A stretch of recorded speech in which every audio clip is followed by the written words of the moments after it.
Will it be a playoff preview? We'll find out soon as two Pacific Division rivals clash one last time in the regular season. We get you set for the Oilers and the Golden Knights on the Oil Stream pregame show. Hello, everybody. Welcome to the pregame show on this lovely Wednesday evening. Tom Gazzola with you live on location, Hudson's Bourbon Street at West Edmonton Mall. Come on down. I've got GCs. They've got food and drink specials. Wing Wednesday. I've got some wings here. Barbecue, a little bit of ranch, delicious. I'm ready to devour these when I get an opportunity. Also, $6 house pints if you come on down for tonight's game, and should be a good one, and we'll have a great show for you. Ashley Weiss, Vegas Golden Knights rinkside reporter, will be joining us in about 10 minutes' time. Matt Kassian coming at you with Game Changers at 5:35. YouTube Trev holding things down back at our EST HQ. Text us 780-218-9999, and then, of course, get into the NAS chat if you're watching on YouTube as we get set for a big one. It'll be interesting to see what the lineups look like. Will Connor McDavid play? Will he not play? Game time decision. Chris Noblock didn't sound like he really wanted to force McDavid into the lineup, said he'll leave it up to his player. He did skate prior to the Oilers' optional morning skate, so to test out that lower body injury. But it will be a game time decision. We'll see if he goes out there for warm-up. And if it were me, and I would give you my guess is that McDavid probably shouldn't play, won't play. However, as we know, the guy is a physical freak. He came back from that horrific knee injury a couple of years ago. Didn't even go through surgery or anything like that. So we'll see what the status is for McDavid later on in the program when the teams get on the ice for warm-up. The Oilers, meanwhile, 47-24-5. The Golden Knights, 42-27-8. 6 games remaining for the Oilers, 5 for the Vegas Golden Knights. Could this be a playoff preview? Yeah, absolutely, it could be. Or will we see the LA Kings again for a third consecutive spring? Absolutely possible. As of right now, a quick look at the standings as we get you set for this big matchup in the Pacific Division. Just one of 3 games on the schedule. St. Louis has Chicago, Edmonton gets Vegas, and then the soon-to-be Salt Lake City Coyotes taking on the Vancouver Canucks. That's a whole different thing that we're going to talk about later on in the show. It looks like it is over for the Phoenix Coyotes, or Arizona Coyotes. All the news coming out today, absolutely brutal if you're a Coyotes fan. And we knew for a while that this thing was simmering, and this land auction that's supposed to happen in a month or 2, I think it is, maybe 3, might all be for naught. All right, so Edmonton goes into action tonight, 99 points, looking to hit the century mark with a overtime result or a win. The LA Kings through 78 games, 93 points, a point up on the Vegas Golden Knights, who do have a game in hand on LA, sitting at 92 points. That is good for the second wild card spot in the West. Nashville at 95 points has clinched a playoff berth. Really quickly before we get to Ashley Weiss, Vegas Golden Knights rinkside reporter, let's get YouTube Trev in here. Trev, what's going on, brother? You doing good?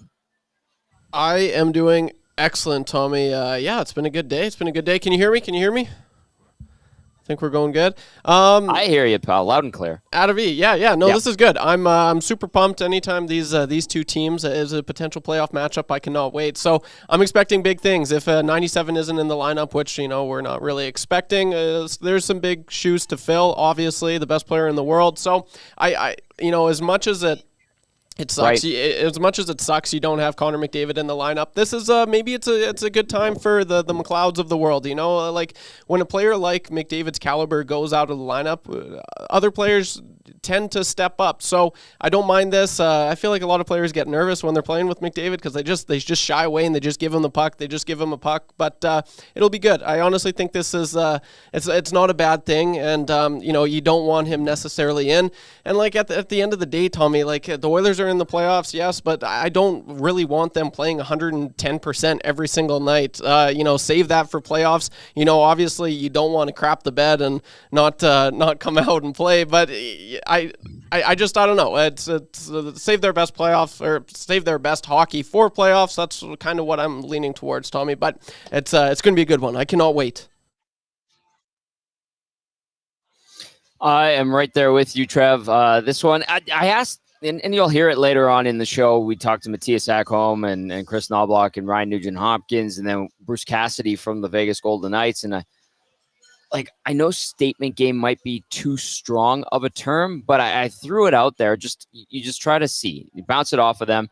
And from an Oilers standpoint, it looks like, or at least according to Ekholm, he's like, I think it's more about the process than the result. Obviously, they want the result, and he did mention that. He followed that up. You want the result, especially against Vegas, but it is about the process, minimizing mistakes, eliminating bad habits. Do that in this last half dozen games. I think that is the goal for the Oilers, not necessarily, hey, let's beat the Vegas Golden Knights to prove to everyone we can do it. They have done it. They've beaten the Vegas Golden Knights this season. They've also lost to the Golden Knights. They played a great game February 6th, coming back out of the All-Star break and the bye week. It didn't go their way that night. A couple of posts. Vegas played a good game as well, and the Golden Knights prevailed in that one. So it's going to be a good matchup regardless. Tons of injuries on both sides, so we'll see. And even Bruce Cassidy, you'll hear him later. He wasn't sure if it was necessarily a statement game either. All right, let's go into lineups really quickly before we get to Ashley Weiss for the Oilers. This is how they skated yesterday. We'll see if McDavid does play, but he is a game-time decision listed as day-to-day lower body injury. Draisaitl between Nugent-Hopkins and Hyman. Adam Henrique centering Evander Kane and Warren Foegele. You've got Ryan McLeod between Dylan Holloway, who's been called up, and Corey Perry. And then on the fourth line, you've got Carrick between Janmark and Brown. On defense for the Oilers, Ekholm with Bouchard, Nurse with Ceci, Kulak with Desharnais. So we'll see if McDavid's good to go. Stetcher and Ryan not expected to play tonight. As for the Vegas Golden Knights, here's what we're anticipating. If there's any changes, we will pass that along your way. Jack Eichel between Ivan Barbashev and Jonathan Marchessault. Tomas Hertl with Brendan Brisson and Michael Amadio. William Karlsson with Pavel Dorofeev and Anthony Mantha. Then Brett Howden with Paul Cotter and Keegan Colasar. On defense for Vegas, again, we'll see if things change during warm-up. Noah Hannafin with Nicholas Hague. Braden McNabb with Shea Theodore. Alec Martinez with Zach Whitecloud. Obviously on the IR with the lacerated spleen, Mark Stone. Alex Pietrangelo, day-to-day illness. Nicholas Waugh, day-to-day undisclosed. Chandler Stevenson, day-to-day personal. William Carrier, IR, upper body. And then starting goalies for tonight, 25-year-old Stuart Skinner going for the Oil, 34, 14, and 5. 262 goals against average, 906 save percentage, 2 shutouts in 55 games this season. Skinner versus the Golden Knights, 3-1-1 is his record with a 332 GAA, 880 save percentage, 5 games against Vegas over the course of his career. And then at the other end of the rink, returning from injury as well, 27-year-old Aiden Hill, 18, 10, and 2, 262 goals against average, 914 save percentage, 2 shutouts in 32 games this year. Hill versus the Oil lifetime 1-1-1 record, 213 goals against average, 914 save percentage, 1 shutout in those 4 appearances versus Edmonton. So Skinner versus Hill is your goaltending matchup, and then the lineups, I listed them off there. I'll also throw out the question of the night. I want to hear from you. 780-218-9999. Question of the night is this: would you consider tonight's Oilers-Golden Knights matchup a statement game? Why or why not? We want to hear from you. 780-218-9999. And then get at us as well in the Nasty Chat if you're watching on our EST YouTube channel. Like, share, subscribe, all that good stuff as we roll along. Let's take a look at what's going on around here on the inbox, and then we'll go into the Nasty Chat. Andrea says, I'm coming down Bourbon Street, right? Yes, Bourbon Street. We're live on location. And then Norman at Combine says, hello, Tommy. Let's go, Oil. Hello, Norman at Combine. Hope you are doing well. YouTube, Trev, do we have Ashley? Let me know if we do. All right. Yes, she is good to go. Let's go to Ashley Weiss, VGK Rigside reporter down at Rogers Place, as we get you set for this Pacific Division showdown. Ashley, tell us about what's been going on these last 2 losses for the Golden Knights. I know they rattled off a bunch of wins before going into Arizona. Yeah. What's kind of been hampering this team the last couple of games? Yeah, I definitely think the last two games were two very different games. Like you said, they definitely had turned a page and have been rolling pretty well, and honestly, seem to kind of be in playoff mode. And then, Arizona, a third period blow up is really the story of the game, and I think that was a little bit of everything. And then in Vancouver, again, they did let the lead slip, but I mean, you anticipated that to be a little bit more of a back and forth game, which made more sense. But Bruce Cassidy really feels like in the last two, it's just details that have slipped. In each game, there is a line change that led to a goal again. It doesn't feel like the net front battles are there consistently enough. They are there sometimes. It's not, a complete lack, but sometimes that's something that's gotten them. And it was a big part of last game. They were able to get a lot of traffic in front of Logan Thompson. So I think that's what it boils down to, just the details. And, they feel that it's more of a mental switch that needs to be flipped more than anything. But if we know anything about when these two teams go head to head, I think it's going to be as close to playoff mode as you can get. I love that because it'll be a great game if it is playoff mode, like you say. And then the other thing, too, I know that the Golden Knights are dealing with a ton of injuries. Who stepped up? How are they handling this? Is it affecting the mantra of the team and the psyche of the team? Like, what's your read on how this group is dealing with this situation? Yeah, I definitely don't think that it's affected the psyche too much. I definitely think that it has played an impact in the results that the team has seen down the stretch, mostly because the injuries have come at every position. They've come up front, they've come on the back end, they've come in net. So I think that's, where you've seen the biggest impact there. In terms of who has stepped up, I mean, Jonathan Marchessault is having a career season. He's even down the stretch has been incredible. That line of Jack Eichel, Jonathan Marchessault, and Ivan Barbashev have stepped up in a big way, and at times put the team on their back when the depth scoring hasn't been there. And that's when this team is at its best, is when the depth scoring is there. But I would say those are the guys who have stepped up. Now, there was a time, I don't know, between the All-Star break and mid-March where it felt like the injuries were impacting the psyche of the team a little bit. It felt like if one goal against would turn into 2 or 3 goals against, or if one thing didn't go their way, tides would really turn. And then before the game, they won against Detroit at home back in mid-March, and there was a conversation amongst the team Jonathan Marchessault said about not being so sensitive. And honestly, since then, there's been a major tide turned, it seems like, and they've been a lot more, like the Vegas Golden Knights that we've seen over the last calendar year. Of course, these last 2 games, like you said, things may be trending in the wrong direction, but in terms of the psyche of the team, from that standpoint, the mental strength has been a massive improvement here in the last 3-4 weeks. Ashley Weiss joining us now, VGK Ringside Reporter, getting you set for the Oilers and the Golden Knights. Okay, Aiden Hill looks like he's good to go. What was bothering him, and then how and what are they expecting from Hill, and what kind of contribution can we expect from him tonight? Yeah, so he had a lower body injury. He's, battled injuries a bit throughout the season. So honestly, I think the best thing they can hope for him is to A, get through the game healthy, and B, just have a little bit of runway here to work with. I don't know that they would expect him after, missing time to come in and steal a game. So they definitely are going to be leaning on the decors, an area Bruce Cassidy has kind of called out to step up, that they've, made that reputation of being hard to play against. And now it's a matter of living up to that every night. So they'll, lean on them as Aiden Hill eases back into things. But, he's a guy, if he gets a couple touches in early, that usually makes him feel, into a game. So I'd be on the lookout for him to, try to do as much puck handling as he can early on, just to feel into it. And then from there on, I think just having him feel as good as he can about himself and as comfortable as he can and as healthy as he can here in this, last stretch, because there's obviously not a lot of runway to work with up until postseason, which hopefully they're able to clinch down on our end. I know you guys aren't hoping that, but that's certainly what we're rooting for on our end. Hey, I don't cheer for anybody, Ashley. We're not on the team here, so I like to make that joke. Anyway, I'll throw this at you. Speaking from an Edmonton's fan standpoint, after what happened last year in the playoffs, and the Golden Knights go on and win the Stanley Cup, and a lot of people, I was talking to Lawless yesterday, and he's like, well, that kind of felt like the series that would tell us who would probably go to the Stanley Cup final. And I know how heartbroken Oilers fans were. I know that the team was rattled and all of that. Like, is there a team that the Golden Knights look at and go, boy, we don't really want to play them in the first round, or is it just get to the playoffs and hope for the best? and worry about the task at hand there, because, there's some people in Edmonton that go, well, Edmonton's beaten LA. That's a favorable matchup if they get them again this season in the first round. Golden Knights, they're going to have to get over at some point.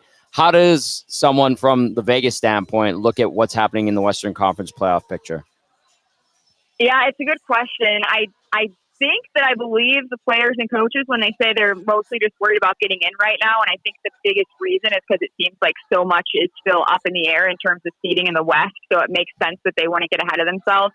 I would say in general, I think that even though, Vegas came out of the right side of it, I do believe, I even remember talking to players before the season started about which matchup this season that they were most looking forward to and which matchup they expected to be the most intense. And Edmonton was the answer pretty much universally around the locker room. So I definitely think that I would say I would view it as the toughest test to get through, especially the way Edmonton, has been rolling this back half. So I don't know, from their perspective, but I do know that they always expect emotional games against Edmonton still. I will say, though, Vegas is a team that, Bruce Cassidy will say that he feels that they're a lot better if they're drug into the fight. And he says sometimes it takes the other team dragging them into it. But once they're there, that's kind of where they thrive. So, the Vancouver matchup has been interesting this season just because it seems like it's kind of been a cat and mouse game between Bruce Cassidy and Rick Tocchet in terms of the adjustments that are made game to game. When they saw Vancouver a week and a half ago, Vegas was, generating a lot more odd man rush opportunities than anyone expected, given the way Vancouver had been defending. And then, last game, Vancouver defended much, much better. So that'd be an interesting matchup, I think, to see how it plays over a 7-game series. But I think everyone in the hockey world would enjoy another Vegas-Edmonton series at some point. But I think that's going to be a really tough matchup for both sides. Yeah, I'm with you. I think you're right. Everybody would want to see this matchup again. Having said that, how much do you think both teams hate each other? What's your take on that? That's a good question. I get it. Yeah, I don't get a lot of that out of the players on the Vegas side. They don't. It's not something that they talk about or that they're vocal about. But again, I think that I think we will get an idea pretty quickly in this one, actually, where that stands right now in terms of how emotional things get and how early they get emotional. And Bruce Cassidy used the word emotional when talking about this game going into it, and that's not a word that he throws around lightly in the regular season, I would say. So I don't know. I still think that, the team that has the bitter taste in their mouth, which would be Edmonton, is the one that's going to have more hatred for sure. But having said that, again, when I, asked players even going into the season what matchup they thought was going to be the most intense, it was Edmonton every time. So I definitely think that mutual hatred is still there, and that makes us really lucky to watch this kind of game because that's what we live for. Yeah, absolutely. Well said. Ashley, have a great broadcast tonight. Thanks for stopping by on the pregame show. We'll do this again, maybe even in a few weeks when these teams potentially lock horns in the playoffs. Yeah, thanks for having me. Hope to do it again soon. There's Ashley Weiss, VGK Ringside reporter. Great stuff from her. She will be on the broadcast. It's a weird one in the U.S. where it's a national game, but the regional, which Ashley does the ringside reporting for, is also carrying it. So kind of different how we just have Sportsnet here in Edmonton and Canada doing both the regional and the national. And down there's kind of a weird stipulation that has the regional game also being broadcast nationally. So TNT and Scripps Sports, I believe, took over for AT&T Sportsnet. So check out Ashley. Great stuff. If you want to keep up to date with the Vegas Golden Knights, excellent broadcaster, and great to have her on the program. YouTube, Trev, what did you think of what Ashley was telling us there about this rivalry? Yeah, it's definitely a rivalry I've become quite a fan of. It's pretty sweet, and ever since Vegas Golden Knights joined, the Pacific Division rivalry, it's just seemed to amp up more and more, and I think it's just going to continue to go. You got the Jack Eichel, Connor McDavid connection now, and as far as teams go, I know it's probably looking like the Oilers are going to face the LA Kings to start things off. I personally would love it if the Oilers played the Vegas Golden Knights. One, it's like they've played the Los Angeles Kings. I like to switch it up. We've seen that. They've done it, whatever. But as far as like if you beat a team like the Vegas Golden Knights, I feel like that does so much more for a confidence boost. Personally, I would love that. That's what I want. If and then you beat the defending Stanley Cup champions. It's a different year, but still, like I feel like that the boys like they'd have to be talking about that in the locker room. So I love it. I think it's a great rivalry, and it's so fun. It's honestly I cannot wait. Every day is getting closer to playoff hockey, and I'm just getting more. So are the Nasties, and so it's pretty sweet, Tommy. 2 weeks to go, Trev. 6 more games. Should be a lot of fun. All right. We're going to go inside the Oilers locker room right away here, but I want to say first that portions of this hour brought to you by 100.3 The Bear, Edmonton's best rock. Catch Dusty on with Uke and McCord weekday mornings, and then tune into Jess Jackson on your drive home from work every afternoon. Had a chance to go on preview tonight's game with Jess on her show today. Great to be back on board with everybody over at 100.3 The Bear, Edmonton's best rock. All right, YouTube Trev, let's go inside the Oilers locker room. Let's start with Chris Noblock. Any update on Connor for tonight? Almost a game time decision. I just have to check. He was on the ice this morning. He's checked with TD, our athletic therapist, and we'll make that decision probably right after this. I just have to check with him. So right now, we don't have a confirmation on if he is or is not playing. So you said yesterday it would be up to him. Is it 100% his call, or as a coach, do you feel the need to maybe make sure a guy is, thinking bigger picture in playoffs as opposed to his want to help tonight? I think Connor knows what the big picture is. I believe that he is competitive and wants to contribute as much as possible and not take himself out of the lineup, but I think he understands where our team is at, and also obviously where his body's at and what we are looking for in the future. And I think TD and him have a really good have a good relationship, good conversation, and we'll make that decision right away. Chris, regardless of who's in the lineup or not tonight, Vegas ended your 16-game winning streak earlier this year. You weren't here last year, but they beat them in the playoffs. Do you feel there's like an opportunity to prove something in tonight's game for your club? I think anytime there's two good teams, there's that competitive edge. You look at, obviously the more familiar you are with a team, the more that competitive nature comes out. And, I can't speak on what happened in the playoffs last year and what that atmosphere was like, but I just think Vegas obviously is a good team. We feel we're a good team, and we've there's always those tests on a match on when you play another good team of you always want to come out on top.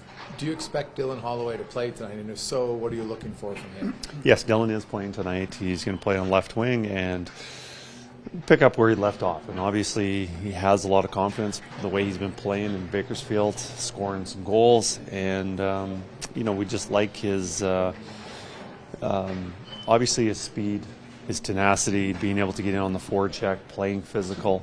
I think he, just provides us a little element that maybe we're lacking a little bit. But, we'll just see how that line plays tonight. Your lineup's been pretty solid here down the stretch. Obviously, your team's been very successful.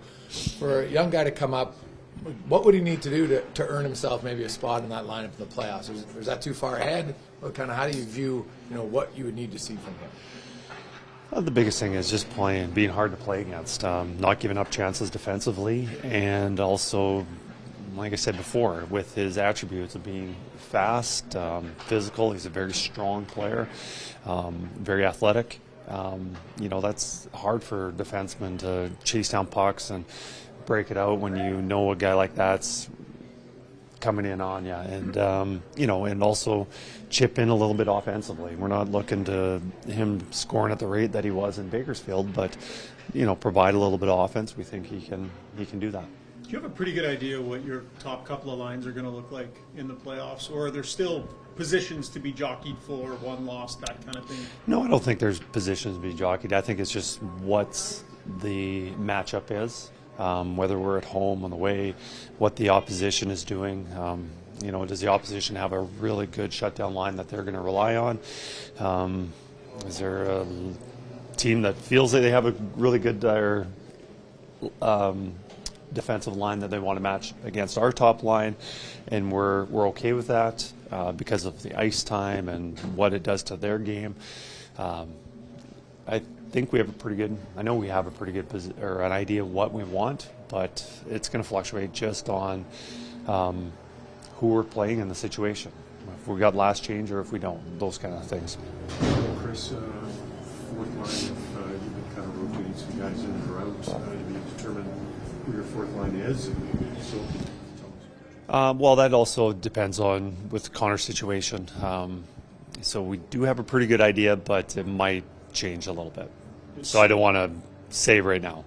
So you're saying there's a chance for Connor then? Like, yesterday it seemed a little more, I'm not sure bleak is the right word, but yeah.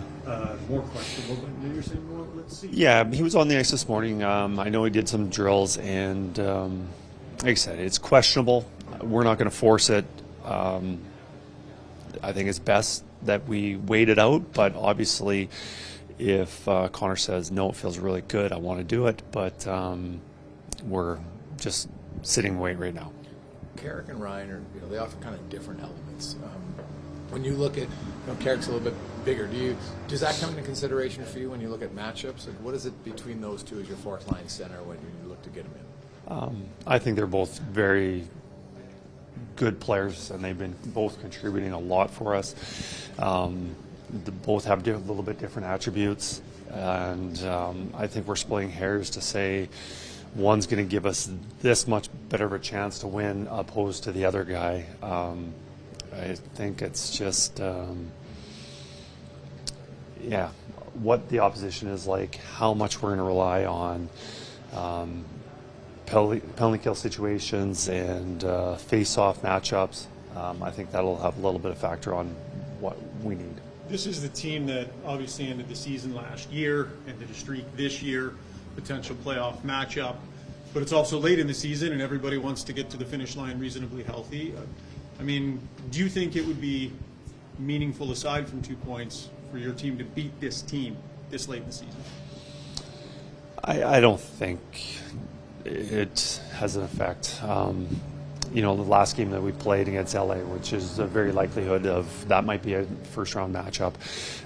Just the fact that we beat them last game doesn't give us we've got the upper hand on beating them in the playoffs. And what happens tonight, whether we win or lose, I don't think that's an indicator on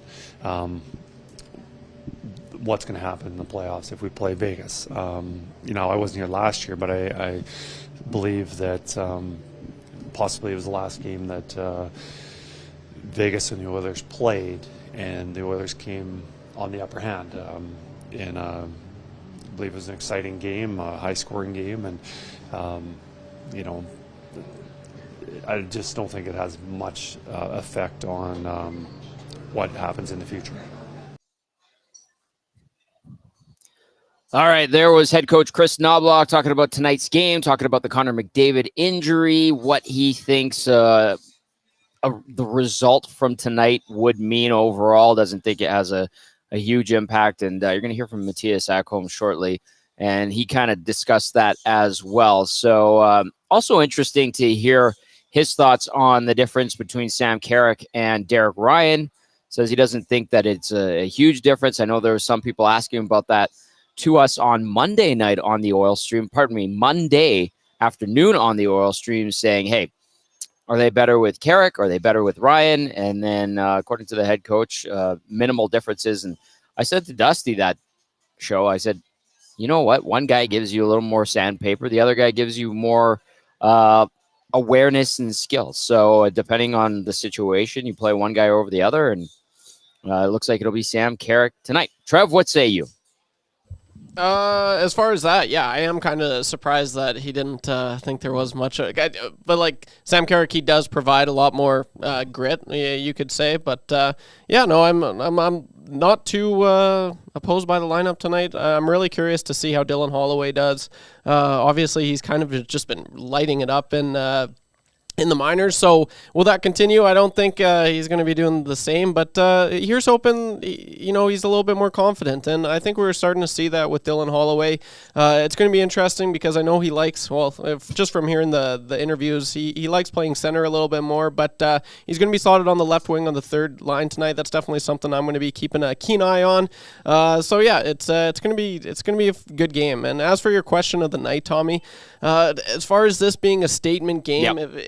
I think the ones earlier in the season were more of a statement game than tonight. Just for both teams are already in the playoffs, and as far as like the healthy factor, they are pretty banged up, both teams. So I don't think like I said, I don't think you're going to be getting 110% from both teams.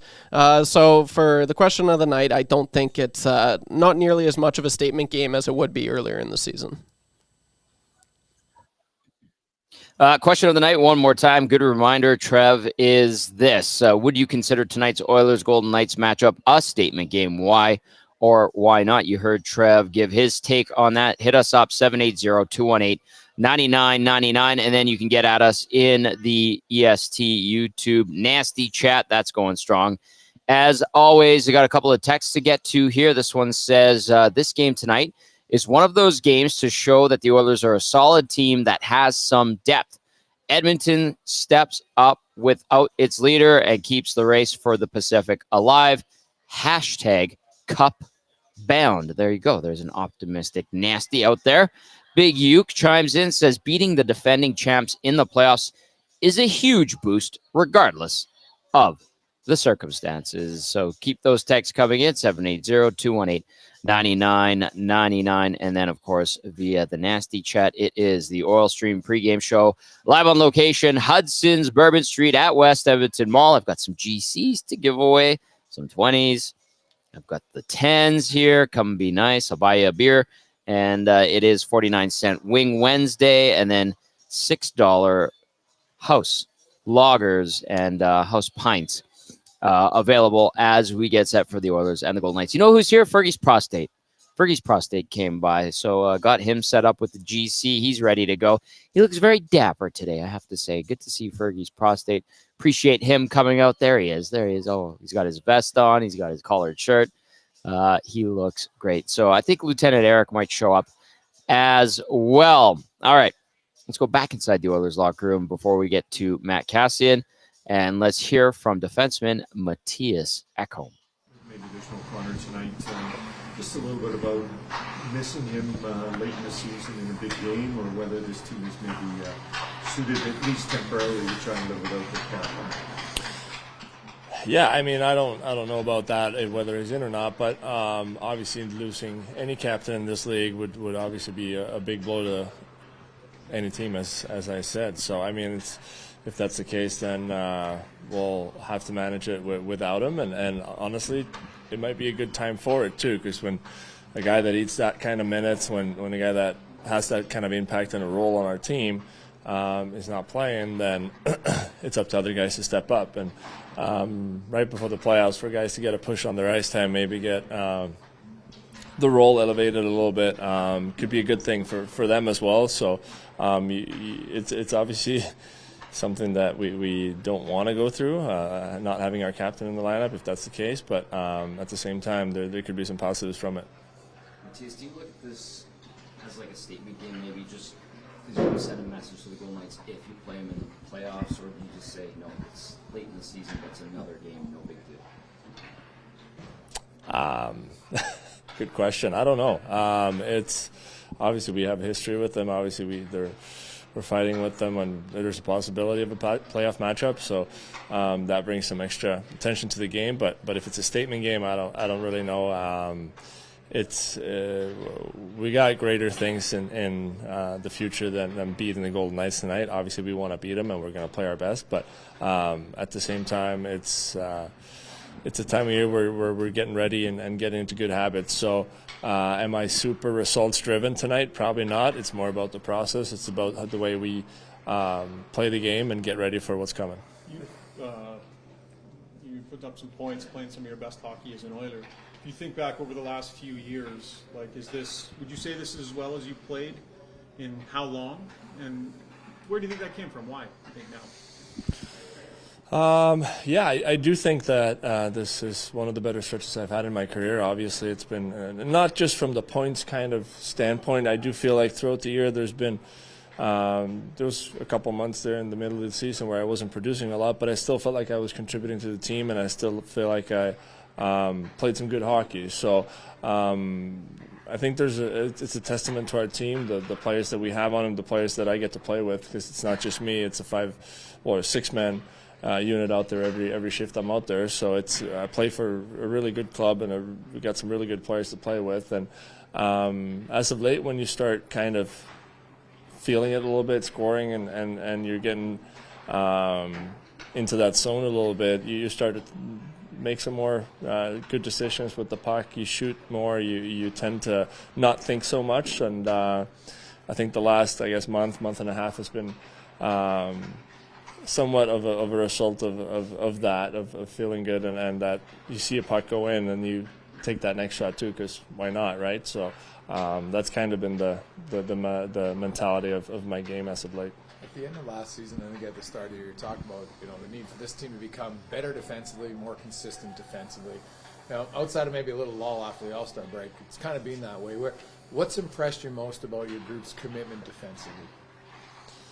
I think the ability to respond has been the greatest thing for us. We know we're not going to be perfect throughout the whole 82 games or even 60 minutes in games, but I feel like whenever there is a letdown, there's always a response as well, and that's, there's going to be times throughout the year where you're not playing absolutely perfect, and rarely it is, but it's all about what your next shift is like and what the next response is. And I do think we've gotten to a place where throughout the whole year, I feel like defensively, like D-zone coverage, we've been pretty good. The thing that have hurt us a bit has been off the rush, and especially early on. And I've seen a commitment there too to make that work better. And I thought the other night against Colorado was a really good, testament to that when we got to Dallas and we didn't play close to anywhere where we wanted to be, but the response was really good. So I feel like that's been a big part of why we've had some success defensively this year.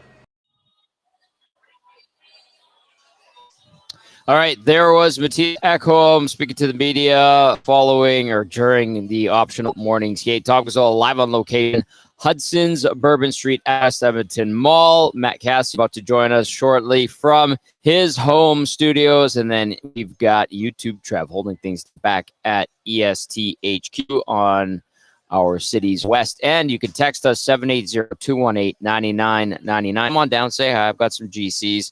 And, of course, you've got $6 house pint and 49-cent wings. It is Wednesday. Starting to fill up. It's getting a bit busy. I see a lot of reserve tables. That's good. People excited for tonight's matchup between the Oilers and the Golden Knights.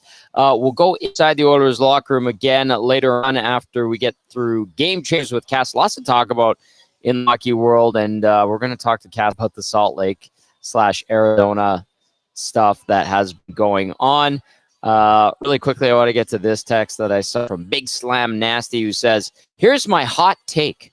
Holloway doesn't come out of the lineup the rest of the year. Big Slam Nasty has a lot of faith in Dylan Holloway. Dylan Holloway had a hat trick against the Calgary Wranglers in Bakersfield over the weekend. Holloway this season, 3 goals, 1 assist, 4 points, -3, 29 penalty minute in 32 NHL games played. So Slam Nasty, the Big Slam Nasty, saying he thinks Holloway stick with the big club the rest of the way. All right, let's get Matt Kassian on here, our game analyst, as we get set for Game Changer, brought to you as always by Damon Bunting, Remax Elite. Damon Bunting, consistent producing realtor in Greater Edmonton and among Western Canadian Remix realtors. He and his team would love to help you find that right home or to move from your current home. Community driven and understands what it takes to make a difference in our city. Check out DamonBunting.com or visit his Instagram at Damon Bunting Real Estate. Hello, Cass. What's going on? I got to hang out with you at the rink today.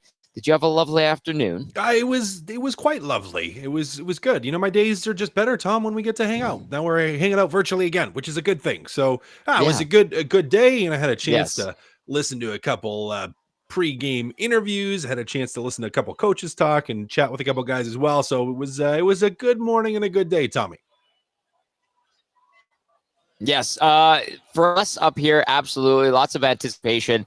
Now, if you're a fan of the Arizona Coyotes, and I don't know how many of them truly are out there, what do you make of everything that kind of unfolded today? Saravalli was all over it. LeBron's in on the action. We heard Friedman get in there. Bill Daly in, and what he said, if you didn't catch it, wasn't particularly reassuring for Golden Knights fans. I'm going to read really quickly, Cass. The quote, and it comes from LeBron, says, "The league is continuing to work on a solution to what has been a challenging and difficult situation. We are not in a position to come beyond that." That comes from NHL Deputy Commissioner Bill Daly. Cass, where are you at with all of this? Yeah, well, a GM, an assistant GM once told me that if it comes out of Gary Bettman's mouth, you probably don't believe it. If it comes out of Bill Daly's mouth, probably believe it. That's probably what is actually going on. I have been told that by a couple different people.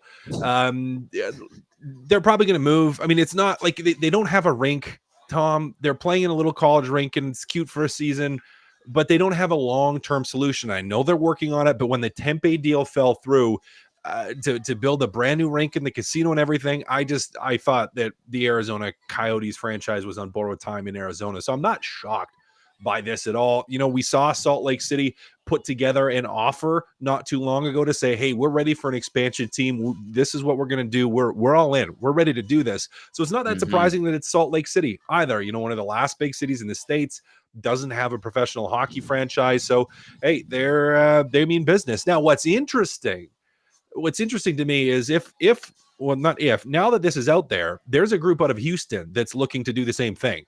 So, and I've always been, and maybe I'm just completely biased because I love Texas and I live down there and I lived in Houston, but hey, they could use a franchise too. So it'll be interesting to see if this turns into some kind of a bidding war or something, if there is a verbal agreement, or, you know, if there's not a paper agreement, you know, if it's just a spit deal versus actual, you know, hard agreement signed. But you know, not a good look for Arizona. Something I'm sure Bill Daly and Gary Bettman would have hoped would have stayed quiet, and maybe something that they could have done underneath the table, but not anymore. So it is too bad for Arizona fans, for people that are down there that like to watch their own teams on the way through. But has just been, more than anything, I think, the inability of the organization and the franchise to secure another building, because it was way too far out if you've ever been there. Yeah. Way too far away, way too far from your fan base, way too far for people to drive every single, you know, not every single night, I guess, but not baseball. This isn't baseball, but 41 nights a year. That's a lot to ask of people. Like, you needed a team close to downtown or in the Scottsdale-ish, Tempe-ish area. And Tommy, they just haven't been able to do that. So it's not surprising. You know, plummeting attendance, you're playing a little building, you're not going to be making any money. And if you're a couple of years out from having a secured facility, you're in trouble. You did spend a preseason and training camp with the Coyotes, and I believe that was like 16-17 season. Even 3 or 4 years before that, I was talking to up there on the team in Arizona, in the locker room, who was from the Edmonton area. And I just said, hey, how's it going here? And he's like, man, we don't even know if we'll be here next year. And that was like 12, 13 years ago. So do you remember, even in your training camp, like hearing some things from some of the veterans kind of being like, oh, we don't know if we're going to be here? I think that was an every year thing. Personal experience? Quite literally every single year. People were like, I don't know if we'll be here next year. No one knows what's going to happen. You're not drawing in enough fans. You're bleeding money compared to the rest of the league. At the least, even if you're not bleeding money, you're not really making money compared to the rest of the league. So, yeah, I mean, it's Tom. It's been, as I think we've all have seen, and even just the casual fans have seen, it's been on thin ice for a long time. They're like, it just has been. It's been a rocky road. Yeah. Again, I think arena location is the biggest part of it. And you've seen other teams that have struggled with arena location at times. Look at even a Canadian franchise in the Ottawa Senators, where they have the population, they have the fan base, they have people there that are passionate about hockey, that love hockey. But you're not getting 30-somethings to drive 40 minutes there, 40 minutes back on a weeknight to watch a game. Like it's really hard to do that. Not everyone's going to want to do that. Now, if you have it downtown, close to the offices, central, where it's 20 minutes or it's 10 minutes or it's 15 minutes. Well, now, yeah, that Uber that people will take or take home, or just the drive becomes a lot more palatable. Like it just, the arena location matters. And I think more than anything, Tom, that has been the single most challenging factor for the Arizona Coyotes. Interesting how this is fast evolving, and it looks like the Coyotes are likely destined for Salt Lake City. Ryan Smith, the potential owner, who's the Utah Jazz, is a big hockey fan, and Ian Mendez via The Athletic, a really good article if you have a subscription to The Athletic, gives you a backgrounder on the fan that Ryan Smith, not the former Oiler, but the potential owner of the NHL franchise in Salt Lake City. He kind of gives you an idea of what kind of owner he might be. Sounds like a pretty astute business guy and a fan of the game, and he wants to get this ready as soon as possible so that we might see the Coyotes move to Salt Lake. We heard early today that there's 2 schedules being drafted, one with Salt Lake City in the NHL, one with Arizona still in the NHL, and we'll see where this goes. But I could see this, man. This Coyotes thing, it's been a joke for the last couple of years, especially at Mullet Arena. It's too bad. There are Hawk fans in the Valley, but they're not being served properly, and the ownership group there seems to be spinning its tire a little bit, and that might be coming to an end. As for this being a placeholder for the league to go into a better market, Cass, in Salt Lake, where there is a tradition in minor hockey, and then rewarded Alex Morello, who currently owns the Coyotes, with an expansion franchise. Sounds to me like a ruse and a red herring to keep Morello pleased, but it's never going to happen. No, I doubt it. Unless you, I maybe, but I don't know if it's maybe a sort of red herring, Tommy, because there still is potential in that market. You have to have the rink, and it has to be in the right location. Like the Tempe one would have been great, and they would have had, the casino attached to it. He had the casino rights, and it's like, and that would have offset for him any kind of financial challenges of being at Mullet Arena for a number of years and money he wasn't going to make there. He would have made it back via the casino and hotels, and would have had a real big piece of property there. But it got voted down, and that was that. Yeah. And the reality is if you still could get a rink there, well, maybe it would work. Now, with that being said, you will have to contend if they move to Salt Lake with, well, Houston's still going to want one. There are rumors that Kansas City would be interested. Yep. Who knows if that would happen? Quebec, I know, wants another team. I kind of doubt that happens, but there could be other parties involved. So I don't know if it's a total red herring. But Tommy, I would say it's a lot less likely that it happens than it does. Yeah. Cass, it's interesting too. David Pagnotta on How Hockey has been saying it for a couple of months that the NHL is going to go to 34 teams right away. And then by the end of this decade, we're going to be talking about a 36-team National Hockey League. So all of those cities that you pointed out, quite possible that we could see them part of the National Hockey League. And this is something that now is starting to bubble up and come to the forefront. So I know Belsey went on Hangout the other day, and he was getting kind of chastised for bringing that up, but it's not coming from this is coming from legit source. This is coming from the league. This is coming from our brokers, and we're going to be talking about a expanded National Hockey League very, very soon. And now one of the first chips to fall is the Coyotes situation. Sounds like it's headed somewhere finally, and it's not Arizona, but we shall see how this all plays out. All right. 780-218-9999 or via the nasty chat. It is Game Changers, brought to you by Damon Bunting Remax Elite. We do have an Oilers Golden Knights game. Talk about 2 franchises on very stable ground, 2 great teams that should potentially meet up again in the postseason. And if they do, will provide us with absolutely fantastic entertainment. And there will be heartbreak for one of the bases. But, if you're in Edmonton, you're thinking, maybe not this year. Maybe the Oilers can roll on and guess the Golden Knights. And the way things are going, their chances might be pretty good. So, having said that, Cass, number 1 for this game, not potential playoffs, to Connor or not to Connor? Right. Connor McDavid still banged up. He skates by himself this morning, as has been much discussed already. I think the Edmonton Oilers are preparing for life without him for a couple days, maybe 4 or 5 days, maybe a week. Who knows? Maybe longer. But I would say, based on that he's skating today, probably not that long. But certainly for tonight, he's probably not going to be in the lineup, Tommy. And you're going to have the mantle of being the guy that drives the play fall to one Leon Draisaitl and into the rest of the team. Everyone else has to pick up the slack as well. And I'm kind of interested to see how they play and how they respond without him in the lineup. You know, this is a Connor McDavid that has been very, very good down the stretch, has generated a ton of offense, a ton of assists, some goals. And hey, he's the best player in the world. And anytime you don't have the best player in the world in the lineup, other people you gotta pick up the slack. So I could not make this game changer number one, Tom, because it is a huge factor in this one, is having McDavid out of the lineup. Now, you also do have on the Vegas side, I think Chandler Stevenson is out of the lineup as well, having their second baby born back home. So he's not in there tonight. You know, Mark Stone's still hurt and out of the lineup. So there's some Vegas guys that aren't going to be going as well, but certainly none of them at the level of Connor McDavid. So, Tommy, it makes it a little bit more challenging for Edmonton, but I want to see them rise to the occasion. How do they play? Can the other players, or do the other players step up with him not playing and have a night and win a hockey game against a pretty darn good Vegas team?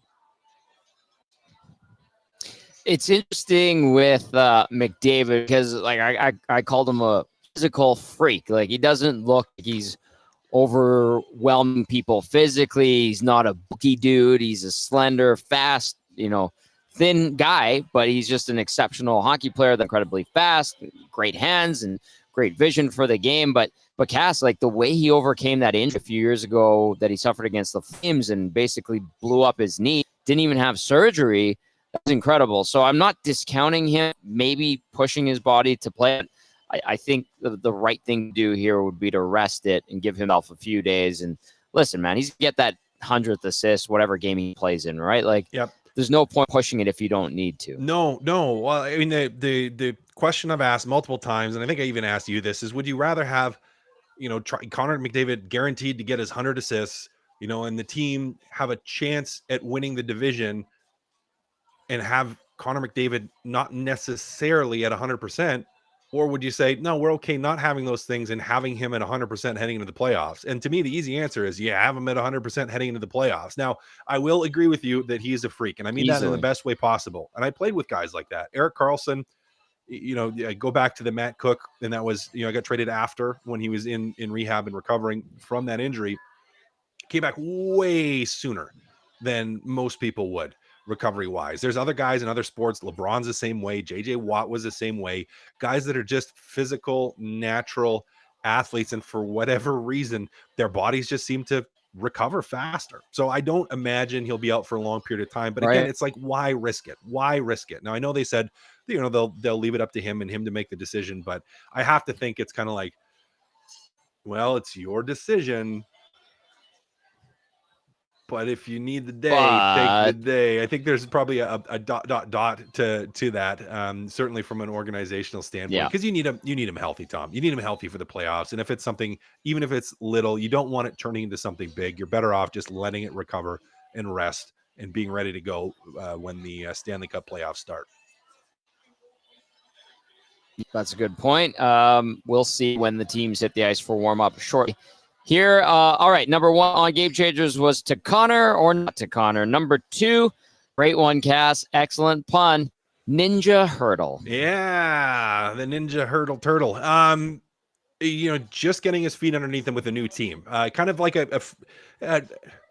we look at Adam Henrique, and when he came to the Oilers, and it took a couple games to get going, as it typically does. Now, Hurdle's just at the point of getting going with the Vegas Golden Knights, and we talk all the time here about line blends and things being thrown in the blender and not knowing who's playing with who. And it's kind of the same situation in Vegas, where it's like they've had a little bit of a revolving door from injury standpoint.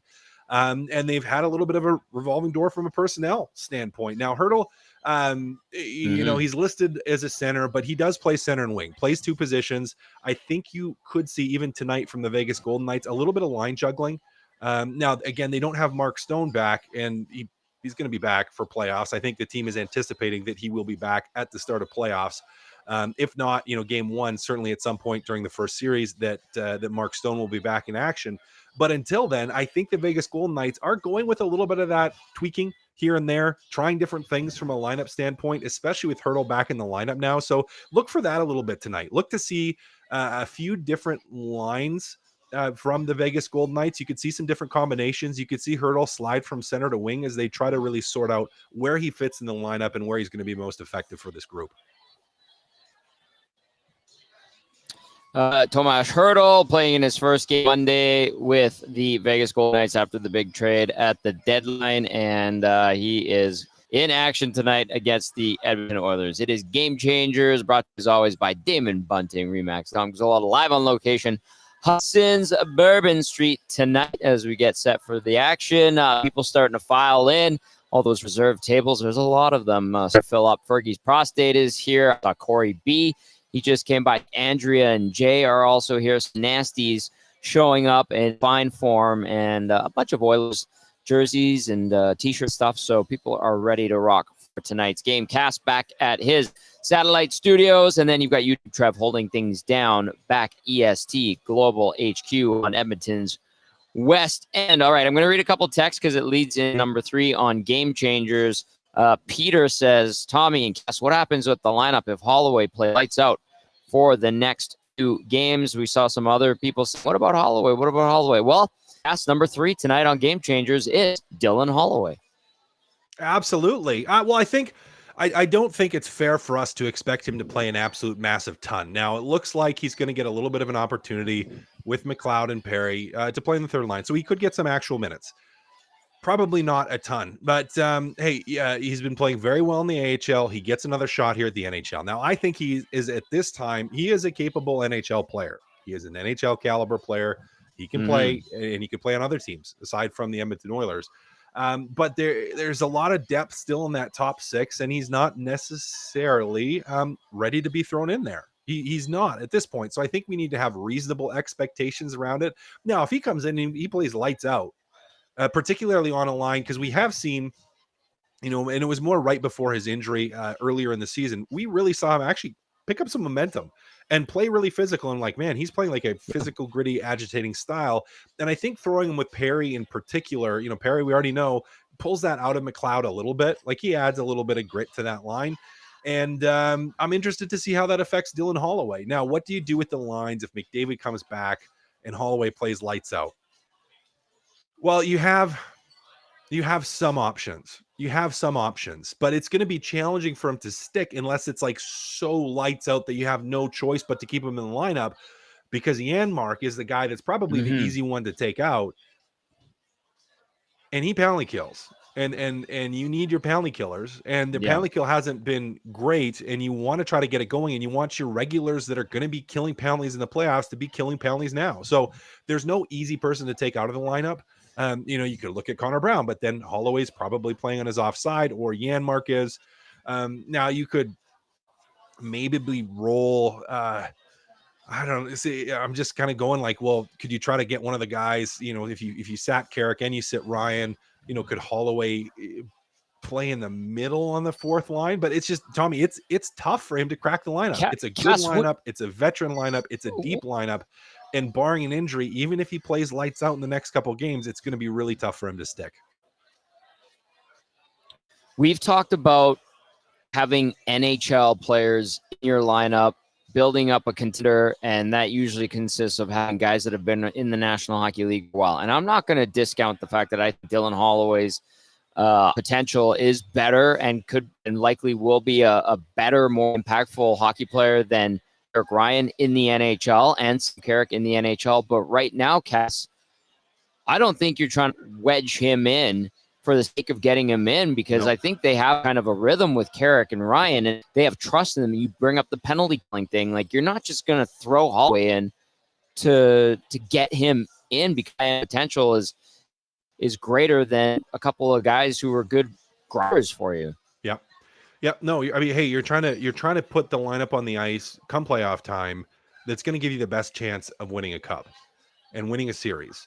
And is there more potential from Holloway over top of Ryan and Carrick? Yeah, of course there is. The ceiling's higher, but he's not at that ceiling yet. And are you gonna, I don't want to say roll the dice, but are you going to be like, oh, we're going to use this to see if he's ready as an opportunity? Or are we going to go with the guys that we know are ready to play and to play bottom 6 minutes and bottom 6 styles and to kill penalties and to do the little things that you need them to do? So again, like, I think it's going to be really hard for him to stick in the lineup here. Now he might stick around because you might have guys that are banged up, get banged up. So he might still be on the roster.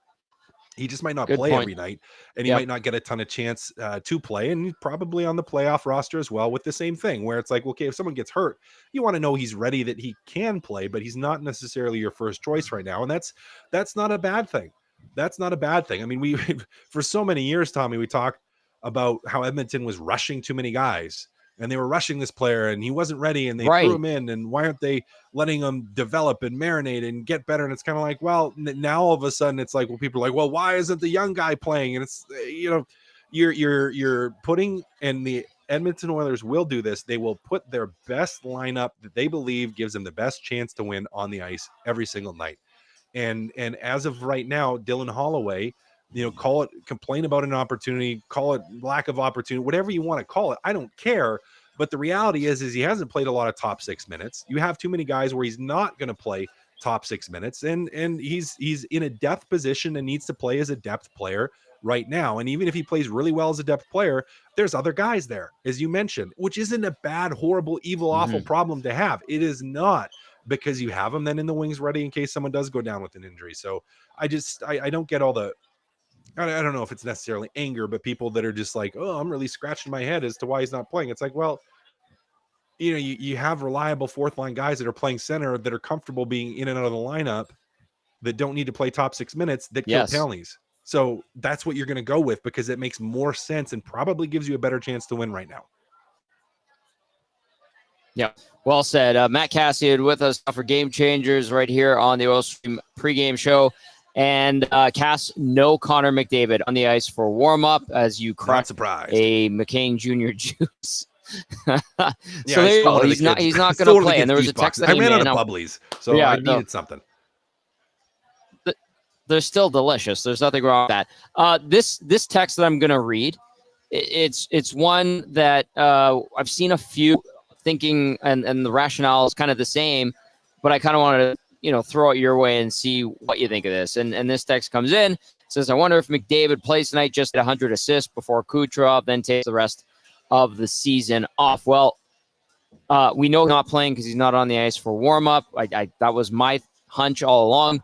And then the other thing, too, is the pursuit of the 100 assist plateau to be the first guy since Gretzky did it in 90-91.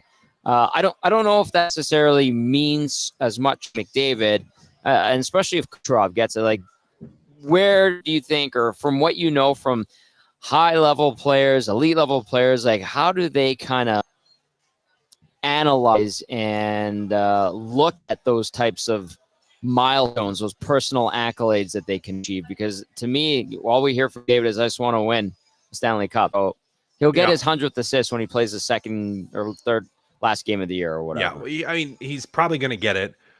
Do guys at that level, of course they care, and they know they want to be the one to hit the milestone first. They want to be the one to be the first person to scratch. Like they want to do that. But for Connor McDavid and Kucherov, probably the same thing. They will still look at it and they'll go, yeah, that's important, and I care about that. But I care about winning a Stanley Cup more. And if going after that is going to jeopardize me winning a Stanley Cup, I'm not going to do it. And to me, that's what's not surprising about him not playing. Again, you probably had from the team, well, it's his choice, it's your choice, and it probably was. But the thought is, let's get ready for playoffs and win a Stanley Cup, because yes, the individual accolades are great, but you want to win. You want to win a championship. And being the first one to get to 100 assists doesn't mean you're going to win the cup. It just doesn't. and you'd rather be healthy and ready to go. He'll still get the 100 assists. It's still an amazing accomplishment, amazing feat to be one of the guys that did it. It doesn't matter so much that, you weren't the first. So, yeah, I mean, I don't think he is worried about it too much. He's, Tommy, just concerned about the playoffs and being ready to go. This is an interesting one. I like it. I like where this one's going, and I'll throw it your way, Cass. It's from Stu. Stu says, hey, Jen, do you think Gagne will get any time in the playoffs? I know it's unlikely, but would love him to get a chance in front of the Oil fans to play a playoff game. That's where the heartstrings get tugged on a little bit, Cass. And I'm not going to lie to you. I'm a Sam Gagne guy. I've liked him since he came into the league and dealing with him for years as the reporter for Oilers TV. He was pro's pro. Him coming back him coming back this time. Just really appreciate him. Maybe he plays a game at the end of the regular season, Cass, but Stu's asked about the postseason, and how do you kind of balance that if you're a manager? Well, I mean, if depending on what Bako does, he'll probably be here, but it's going to be tough for him to get in the lineup for the same reason that it's going to be tough for Dylan Holloway to get in the lineup. Now, I will say the one thing that Sam Gagne has done is he's pretty regularly produced when he has been on the ice with limited minutes. He's actually done quite well. Would I love to see him? For sure. Tommy, I don't know if it's going to happen. We will have to see. Could be injury dependent as well. But as you mentioned, and have mentioned multiple times, not just today, but in other days, this Edmonton Oilers team is going to have NHL caliber players sitting out every night. And Sam Gagne kind of falls into that category where, if there was more bodies, more players on the ice, he's probably here. But that's just not the reality of the personnel that they have right now. All right, so I'm going to end Game Changers with the question of the night. I'll throw it out to our listeners and our viewers one more time. 780-218-9999 or via the nasty chat. We want to hear from you. Cass, would you consider tonight's Oilers-Golden Knights matchup a statement game? Why or why not? Yes, I would, because you're playing without McDavid against a team that you're likely going to play in the first round, and I want to see how they do. I want to see them rise to the occasion. So could it be a statement game? Yep, I think it could. Without McDavid in the lineup, yep, could absolutely be a statement game. Thank you, Cass, because I kind of had that going into tonight, and when I asked Ekholm, he kind of downplayed it. He said, no, process.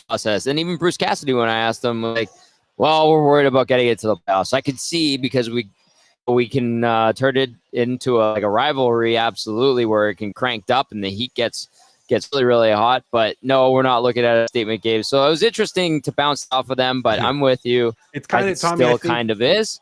I understand their rationale. I think, Tommy, it's one of those things where they just keep saying it till they believe it.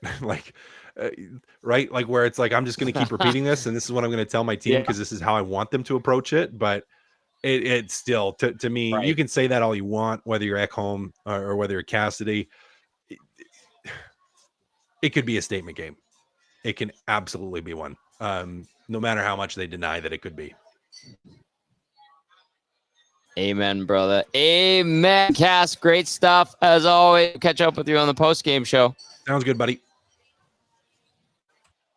That is our game analyst, Matt Kassian, with Game Change, brought to you as always by Damon Bunting Remax Elite. Looking to buy a home, get into the market, contact Damon.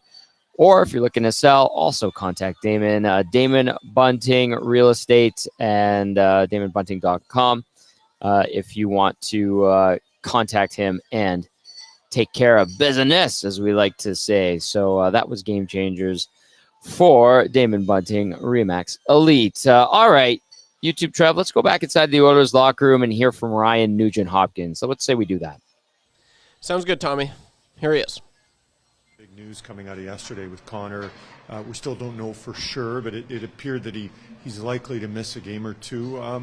What does that kind of do to the team, or what the impact is late in the season with the playoffs around the corner? Yeah, I mean, obviously, it goes without saying that he's a massive part of our team. Obviously, captain and best player in the world. So you lose a guy like that for, whether it's a game or whatever it ends up being, you feel the impact. But I think we've built our game strong enough over the course of the season to be able to lose pieces here and there and be able to pick up the slack and just trust our game that the way that we play is how we're going to find success no matter who's in the lineup. Obviously, we'll need some guys to kind of step up and fill different roles, but at the same time, I think we have confidence that we can get the job done. So you got Vegas tonight. I mean, this is a potential playoff opponent, and there's standings implications and such. But obviously, everybody wants to get to the finish line healthy. So, how's that balance ride between bringing the right competitive stuff against a potential playoff opponent, but also seeing the bigger picture too? How do you balance that? Well, yeah, I mean, I think, of course, you want to be healthy for the playoffs, and you want to be feeling good going into the playoffs, and it's coming up pretty quick here.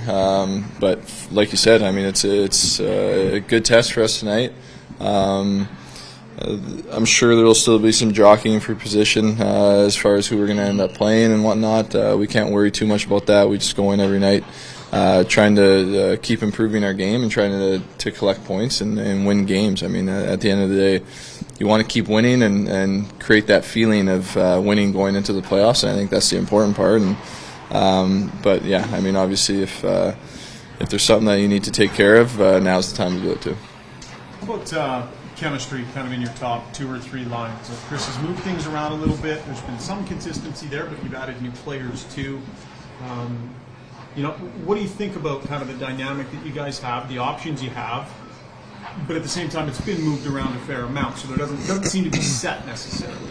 Yeah, I think kind of all up and down our lineup, guys have played with each other all year, and a lot of us have played many years together, so we understand each other's games, and it's not too difficult to kind of jump into a different spot here and there and find that chemistry pretty quick. So I think that's a good thing about our team. And like you said, I mean, there's been some big stretches where lines have stayed the same, and then there's been some where they're changing every few games, and it just gives you a different look and gives you an opportunity to build chemistry with different guys, especially now heading into the playoffs when I'm sure it'll be a little more set. How does your role change in the power play without Connor? Do you feel you touch puck more? Like, obviously you played that sidewall for a long time before they were there, but you guys are pretty fluid in how you move, but with him out, you find how will it be different for you? I don't think it changes a whole lot. I might touch it a little more on my side, I guess. But I don't think it'll be a huge difference. Maybe I'll be lugging the puck up on the breakout. So I guess that's a little different. I got to go all the way back if it gets dumped out. But other than that, I mean, it's I usually play outside or I go to the middle. It'll probably be the same thing tonight. So I don't think it'll affect it for me personally too much. So you're potentially the loop back guy. Yeah, I think I might. What's that like to, because obviously you get ahead of steam, but you got to have your head up and pay attention and read your options. Like, there's a skill to that, I imagine. Oh, yeah, I mean, of course. I mean, Connor's, he's got to be the best in the league at doing it based on how much speed he can create and obviously how quick he can think and read what's going on. And definitely a skill to it. I've done a little bit in the past. I probably won't be bringing it up with quite as much speed, but try to just get in. I think that's the important part is get in and get set, but I've done it in the past, so I don't think, and obviously you got Leon on the other side, so who's used to doing it, but yeah, it shouldn't be a huge adjustment for me. You look at this game tonight, Ryan, Vegas ended your 16-game winning streak earlier, knocked you out of the playoffs last year. You got one of your better guys. Is this an opportunity for a lot of your players to step up and to even look at kind of, I don't know, statement games, even a fair assessment of how you do this? Yeah, I mean, I think we're definitely excited for the challenge tonight. You play a team like this at this point of the year. It's who you want to be playing, really. I mean, you want to be playing these big games and in the lead up to the playoffs and playing against good teams and really testing what you can bring every night. And so I know we're excited for it. We'll be ready to go from the start. And yeah, I mean, it's these are the fun ones to play. All right, there's Ryan Nugent-Hopkins, who's going to be doing the old boomerang swing role that Connor McDavid usually takes on the power play. McDavid, if you haven't heard, not on the ice for warm-up, will not play tonight. I've been told, from what I understand, sounds like something that could take up to a week for him to heal up, rest up. It is a minor injury, LBI, lower body injury, and he should be good to go for the end of the regular season. And, of course, in the playoffs, they want him to be as close to 100% as possible. Keep those texts coming in, 780-289-99. I want to get to lineups. If you didn't catch them earlier, let's go. We have them confirmed. I was right. Draisaitl with Nugent-Hopkins and Hyman. Henrique between Kane and Fogle. Ryan McLeod with Dylan Holloway, who's back with the Oilers, and Corey Perry, and then Sam Carrick between Matthias Janmark and Connor Brown. On the defense side of things for the Oilers, Ekholm with Bouchard, Nurse with CC, Kulak paired up with Desharnais, and then no McDavid, no Stetcher, and no Derek Ryan. As for the Vegas Golden Knights, Jack Eichel centering Ivan Barbashev, and Jonathan Marchessault, Tomas Hertl, and Brendan Brisson with Michael Amadio is the second line. Hertl down the middle there. On the third line, William Karlsson between Pavel Dorofeev and Anthony Mantha. And then the fourth line has Brett Howden between Paul Cotter and Keegan Colasar. As for the Golden Knights defense core, Noah Hannafin paired up with Nicholas Hague, Braden McNabb with Shea Theodore, Alec Martinez with Zach Whitecloud injured for Vegas, Mark Stone, IR, lacerated spleen. Gary Lawless had a funny line yesterday on the Rink Report that we rolled out this morning. And he said, they're not trying to cut guys' organs open. Come on, people. I thought that was good for a chuckle. Alex Pietrangelo listed as day-to-day with an illness. Nicholas Waugh, day-to-day undisclosed. Chandler Stevenson, birth of another child for Stevenson and his wife. And then William Carrier, IR, upper body. Starting goalies tonight, 25-year-old Stuart Skinner for the Oilers, 34, 14, and 5, 262 goals against average, 906 save percentage, 2 shutouts in 55 games this season. Skinner versus Vegas, 3-1-1 record, 332 goals against average, 880 save percentage in 5 appearances against the Golden Knights. At the other end of the rink, it will be 27-year-old Aiden Hill. 18, 10, and 2 is Hill's record. 262 goals against average, 914 save percentage, 2 shutouts in 32 games this season. Aiden Hill versus the Edmonton Oilers, lifetime 1-1-1 record, 213 goals against average, 914 save percentage, 1 shutout in those 4 appearances. So there you go. You're up to speed on the lineups for tonight. No Connor McDavid, and he will rest up a lower body issue. I'm going to get to a couple of texts. We'll go inside the Vegas Golden Knights locker room as well. Keep those texts coming in, 780-218-9999. This one says, even if Kucherov hits 100 assists first, there's not a single person other than Bolts fans in parentheses that thinks he's better than McDavid. Like you guys said, McDavid is going for cups now. He's already proven he's the best in everything else. And then another text says, hoping to see McDavid on Friday get the 100. We'll see if he's good to go and if the extra day of rest helps him. And I guess it's day-to-day like they listed him as, but we shall see. All right, Trev, let's go to the Golden Knights locker room. Let's hear from head coach Bruce Cassidy first. His message to your team ahead of this one. Well, it's about getting into playoff hockey mode. I think we did parts of that against Vancouver.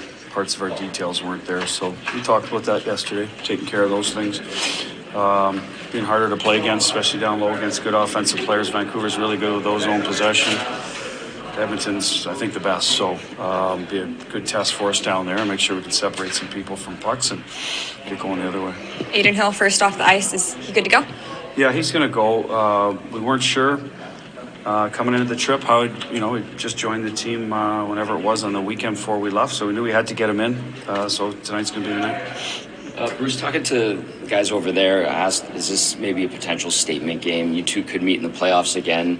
Can you send a message? More of the discussion over there was this is about the process more so than a statement. How do you kind of see this?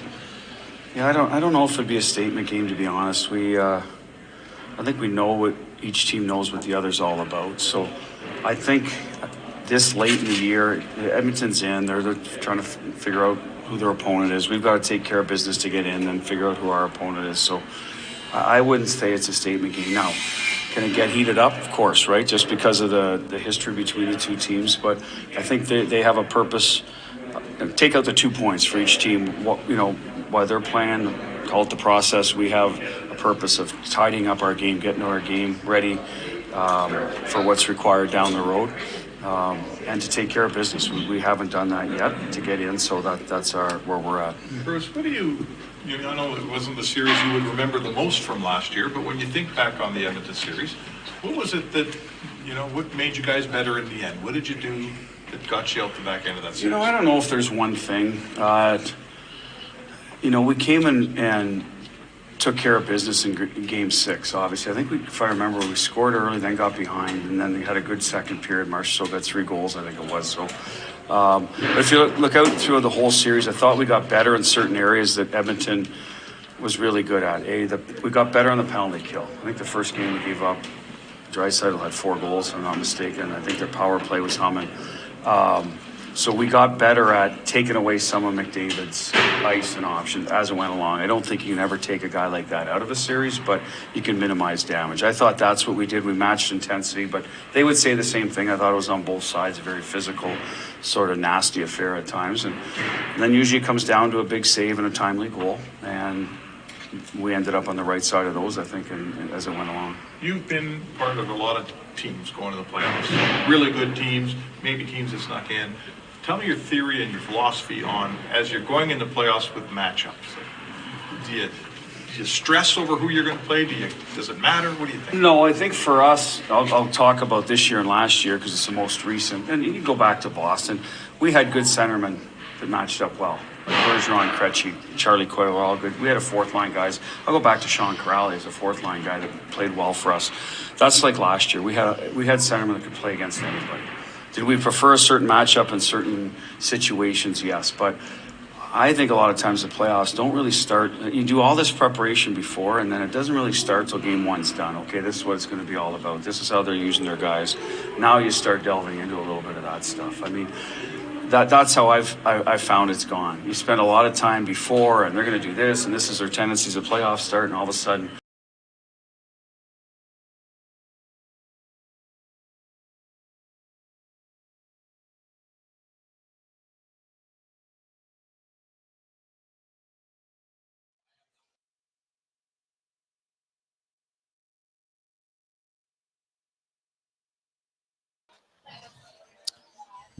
All right, that was Bruce Cassidy there, head coach of the Vegas Golden Knights, as his team gets set to take on the Edmonton Oilers. No Connor McDavid for the Oil tonight as he continues to rest up. Let's get to this text that came in from Donnie. He says, TG, I really hope RNH shows he's a leader tonight. Thanks, TG. I doubted Skins. Never again. Donnie, it's all good, man. It's all good. This team is strong. And we'll see if it can handle a game or 2, maybe 3, without Connor McDavid. All right, YouTube, Trev, one last look at you. What's going on, pal? Are you okay? Are you stressing out over there? What happened? Yeah, what happened? You I don't know what happened there. I was playing the video. That's the first time it's ever just stopped. I was kind of just watching it, and then it stopped, and I was broke it. I was like, what's going on here? So, yeah, we're good. We're good. I fixed it as per usual. It's kind of my thing. But, yeah, Tommy, it's going to be an exciting game. I'm happy that Nuge touched on the power play because I was curious. I was like, man, part of the reason which made this Oilers power play the best power play ever was because you have McDavid. And, like, I remember in years prior, the decade of darkness, just watching that power play. It's a struggle. It's really a struggle to get into the ozone sometimes. And even this year, you've seen it time to time. They haven't been nearly as dominant. I think it was against Dallas. Their PK was just so aggressive, and so you have a hard time entering the offensive zone. So that's one thing I'm going to be keeping a keen eye on. Is it going to be Nuge? Is it going to be Leon? I don't know. It's going to be interesting to see how that all works out. So, and just seeing the power play without McDavid, I can't really remember the last time Yeah, it's been a while, so it's going to be interesting. His last injury, right? Right, and so that was So it's going to be interesting to see. I'm expecting it's going to be a fun game tonight. Heavy hitting, and these teams are going to. They're getting ready for playoff hockey, so I'm looking forward to a good one. The players are going to have to step up. Obviously, you got 97 not on the lineup, so I'm expecting a few players to maybe show up a little bit more than in previous games. So I can't wait for it. It's going to be a good one, and I might make my way down to Bourbon Street to say hello to you. Come on down. Actually, Norman Combine's supposed to be coming down. I think Brody's here, Norman Combine's son. And a bunch of nasties starting to show up. Good vibe actually building up here at Hudson's Bourbon Street for this game. Lots of energy, and it's good energy going into what could be a playoff preview potentially in the first round. So, Trev, get your ass down here, and we'll have some fun for sake.